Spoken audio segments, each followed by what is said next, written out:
नमस्कार. मी जयश्री देसाई. अल्टिमेट आरोग्य या माझ्या यूट्यूब चॅनलमध्ये आपणा सर्वांचं हार्दिक स्वागत.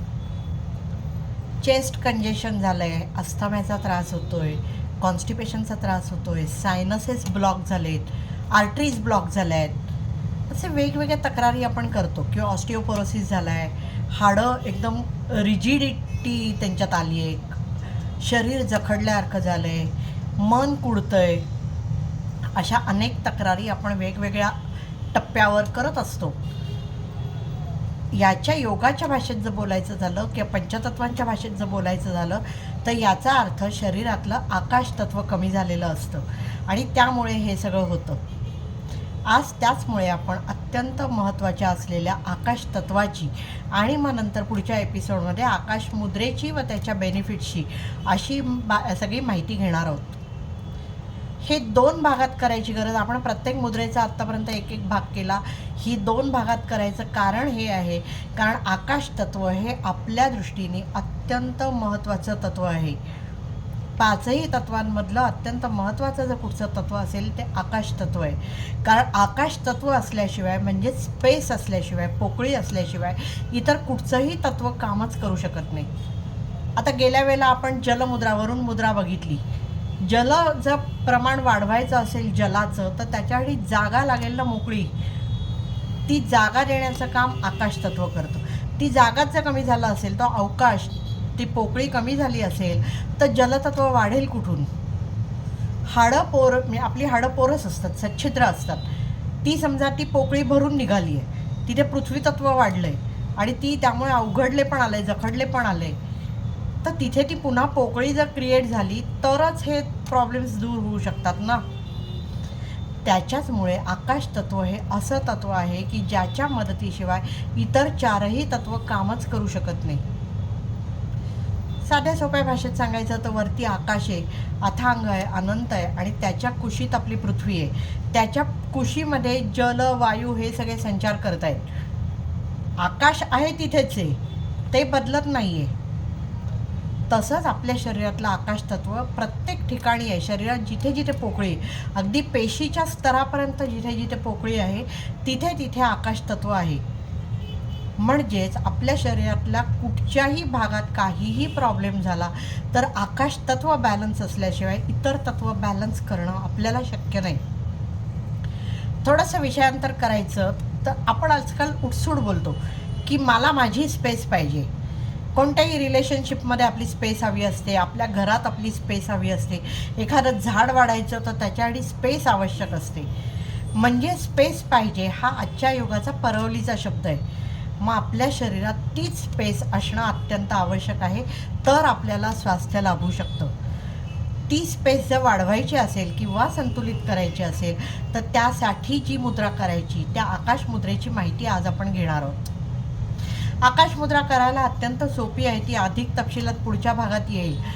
मधलं बोट म्हणजे आकाश तत्व आणि अंगठा हे अग्नी ही जेव्हा जोडली जातात त्यावेळेला जी होते तिला म्हणायचं आकाश मुद्रा.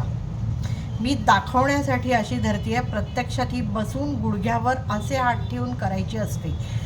अशी उभ्यानी करायची नाही ती मुद्रा. काहींनी असे प्रश्न विचारले आहेत म्हणून मी पुन्हा सांगते की गुडघ्यावर बसून, समजा तुम्हाला पद्मासनात, वज्रासनात असं बसणं शक्य नसेल तर मांडी घालून बसून, पण असे हात ठेवून ती मुद्रा कोणतीही अशीच करायची असते. ह्या मुद्रेत आणखीन काही दक्षता घेणं जरुरीचं असतं, त्या मी पुढच्या भागात सांगेन. मात्र त्या सगळ्या भागाकडे वळण्याआधी ही मुद्रा का महत्त्वाची आहे हे जाणून घेणं गरजेचं आहे. आपल्याला माहिती आहे आपल्या शरीरात सप्तचक्र आहेत. पहिलं जे तत्व आपण बघितलं पृथ्वी तत्व. पृथ्वी तत्व जेव्हा संतुलित होतं तेव्हा त्याचा प्रभाव जो पडतो तो मूलाधार चक्रावर पडतं. हे सगळ्यात तळात असलेलं चक्र आहे. पाठकण्याच्या शेवटी, माकड हाडाच्या जवळ, योनीच्या शिवणीच्या मध्ये हे चक्र असतं. आणि थ्रोट चक्र हे आत्ता जे आकाशमुद्रा आपण जी घेतो आहे ती जी प्रभाव टाकते ती इथे विशुद्ध चक्र जे असतं ते आहे त्याच्यात टाकते. पृथ्वी, आप, तेज, वायू, आकाश. आता ह्याच्या पुढेही 2 चक्र असतात, आज्ञाचक्र आणि सहस्रार चक्र. पण ह्या दोन्ही चक्रांना दैवी अनुभूती देणारी चक्र मानलं जातं. म्हणजे डायरेक्ट परमेश्वराशी त्या चेतनेशी कनेक्ट करणारी ही 2 चक्र मानली जातात. शारीरिक बंधनांची जी चक्र आहेत ती विशुद्ध चक्रापर्यंत आहे. पृथ्वी, आप, तेज, वायू, आकाश. म्हणजे ही रचनासुद्धा किती अद्भुत आहे ते लक्षात येईल तुमच्या, की ज्यांनी कोणी ही रचना केली आहे ती.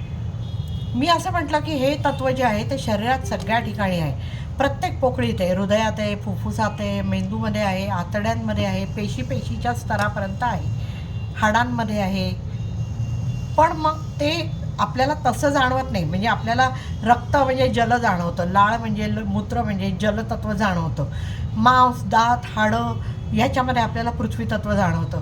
गॅसेस असतील तेव्हा आपल्याला वायू तत्व जाणवतं. अग्नी प्रखर झाला आणि आपल्याला भूक लागली किंवा अग्नीचे विकार झाले, उष्णताजन्य विकार झाले तर आपल्याला अग्नितत्व जाणवतं. आकाश तत्व तसं आपल्याला जाणवत नाही आणि म्हणून त्याला आधी भौतिक तत्व मानलं जातं.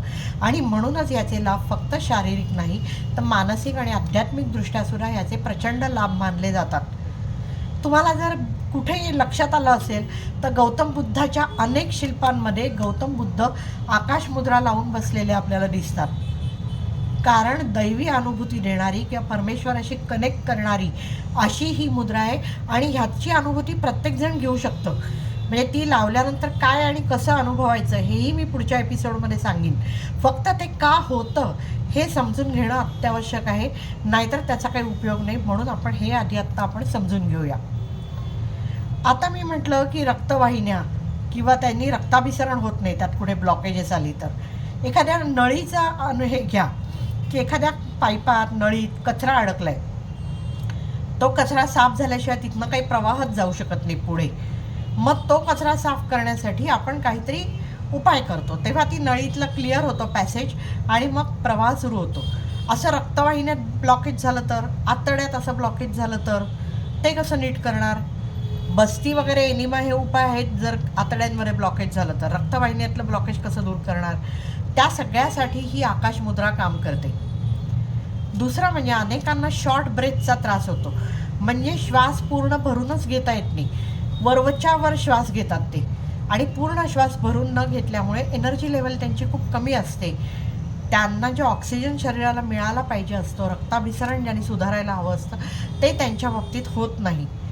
मग त्यासाठी काय करणार? तर त्यासाठी सुद्धा आकाशमुद्रा लावणं आवश्यक आहे. सायनसेस इथे असतात, सायनसेस ब्लॉक झालेले असतात अनेकांना, कफाचा त्रास होत असतो. कफाचा त्रास होतो म्हणजे जर या भाषेत तत्वांच्या बोलायचं तर पृथ्वी आणि जलतत्व वाढलेलं असतं. मग ते जर संतुलित करायचं असेल, कफाचा त्रास कमी करायचा असेल, ही ब्लॉक झालेली सायनसेस दूर करायची असतील, हे ब्लॉकेज, तर त्याच्यासाठी जी करायला हवी ती आकाशमुद्रा आहे.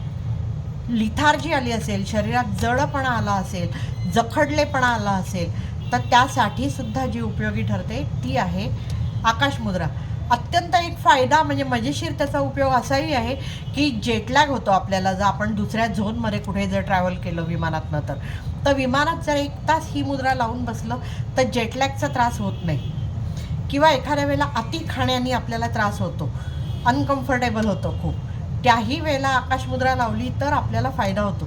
म्हणजेच आपल्या शरीरातली स्पेस किती महत्त्वाची आहे, तो पॅसेज मिळवून देण्याचं काम ही आकाशमुद्रा करते, ती स्पेस मिळवून देण्याचं काम ही आकाशमुद्रा करते आणि त्यामुळेच ही आकाशमुद्रा आपल्याला अत्यंत उपयोगाची आहे. तिचं स्थान जे मानलं गेलेलं आहे, जरी ती शरीरात प्रत्येक ठिकाणी असली तरी ती आणि मन, आकाश आणि मन यांची तुलना नेहमी केली जाते. आकाश जसं अथांग आहे तसंच मन पण अथांग आहे. त्यामुळे मन जर शांत स्थिर करायचं तरीसुद्धा जी केली जाते ती आहे आकाशमुद्रा. आकाशात वादळं येतात, आकाशात काहीतरी विजा चमकणं, गडगडाट होणं, हे होणं, मळभ येणं, हे सगळे जे प्रकार होत असतात तसंच आपल्या मनात पण होत असतात. तेही जर शांत करायचं असेल, आकाश निरभ्र जसं हवं तसं मन निरभ्र करायचं असेल तर त्यासाठी सुद्धा जी उपयोगी पडते ती आहे आकाशमुद्रा. त्याचमुळे ही मुद्रा अत्यंत महत्त्वाची मानली जाते. अनेकांच्या बाबतीत आपण असं बघतो की ते कोत्या मनाचे असतात, ते संकुचित विचार करतात किंवा राग, द्वेष या ज्या नकारात्मक भावना आहेत, दुःख, या त्यांच्यावर फार जास्त पकड घेतात आणि त्यामुळे ते नॉर्मल जगू शकत नाही आणि त्याचा परिणाम शरीरावर होऊन शारीरिक व्याधीसुद्धा त्यांना होतात. हे सुद्धा जर दूर करायचं असेल, मनाला खुला विचार करायला, मनाचं विशालत्व वाढवायला जर मदत व्हायला हवी असेल, तर त्यासाठी सुद्धा जी उपयोगी पडते ती आहे आकाश मुद्रा.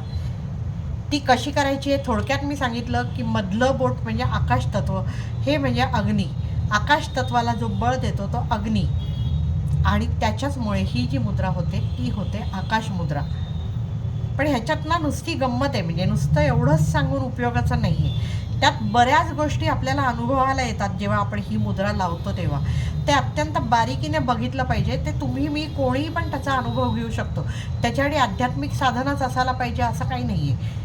शांत बसून कुणीही ही मुद्रा केली तर त्याचा फायदा होऊ शकतो. त्यामुळेच ही आकाश मुद्रा आपल्यापैकी प्रत्येकाने जेव्हा जेव्हा निदान गरज पडेल तेव्हा तेव्हा तरी करायला हवी. जेव्हा ह्या अशा वेगवेगळ्या व्याधी आपल्याला होतात तेव्हा तर करायलाच हवी. त्याच्याबद्दल अधिक माहिती जाणून घेऊया. थोडक्यात त्याचे बेनिफिट सांगितले, त्याचा उपयोग का होतो हे सांगितलं. आता त्याच्याबद्दल अधिक तपशिलात जाणून घेऊया की पुढच्या एपिसोडमध्ये, कारण हा एका एपिसोडमध्ये होईल असा विषय नाही. हा खूप गहन विषय आहे आणि त्याचमुळे त्याची रहस्य अद्भुत आहेत या आकाश मुद्रेची, आकाश तत्वाची, आणि त्यामुळेच आपण ते पुढच्या एपिसोडमध्येही घेणार आहोत.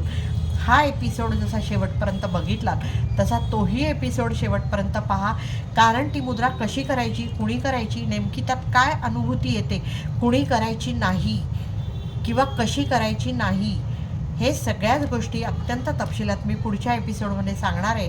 त्यामुळे हा आणि पुढचा हे दोन्ही एपिसोड्स आवर्जून शेवटपर्यंत बघा.